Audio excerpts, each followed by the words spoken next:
तर गेल्या काही दिवसात बरसलेल्या मुसळधार पावसामुळे एकबुर्जी प्रकल्पामध्ये 10% पाणीसाठा हा शिल्लक आहे. मात्र हा पाणीसाठा सध्या कमी शिल्लक आहे. या परिसरात मुसळधार पाऊस बरसला नाही. राज्यभरात ठिकठिकाणी मुसळधार पाऊस बरसला.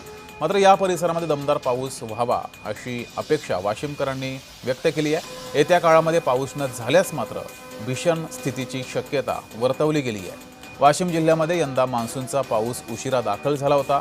सध्या वाशिम शहराला पाणी पुरवठा करणाऱ्या एकबुर्जी प्रकल्पात केवळ 10.35% एवढाच पाणीसाठा शिल्लक आहे. त्यामुळं पाणी टंचाईची भीषण शक्यता वर्तवली जाते आहे.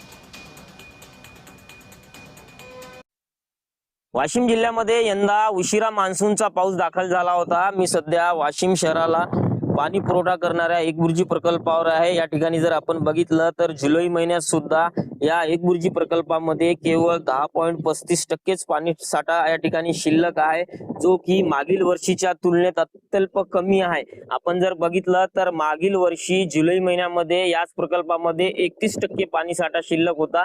आता मात्र या ठिकाणी जर बघितलं तर 10.35%च पाणी साठा आता एकबुर्जी प्रकल्पामध्ये शिल्लक आहे. त्यामुळे आता कुठेतरी नागरिकांना सुद्धा या ठिकाणी चिंता वाटू लागली आहे आणि येत्या काळात पावसाने जर आणखी दडी मारली तर नक्कीच आता नागरिकांना सुद्धा पाणी टंचाईचा या ठिकाणी सामना करावा लागणार आहे. त्यामुळे आता कुठेतरी जिल्हा प्रशासनाच्या वतीने सुद्धा येत्या काळामध्ये पाणी जपून वापरण्याचा सल्ला सुद्धा आता शहरवासियांना दिला जातो आहे.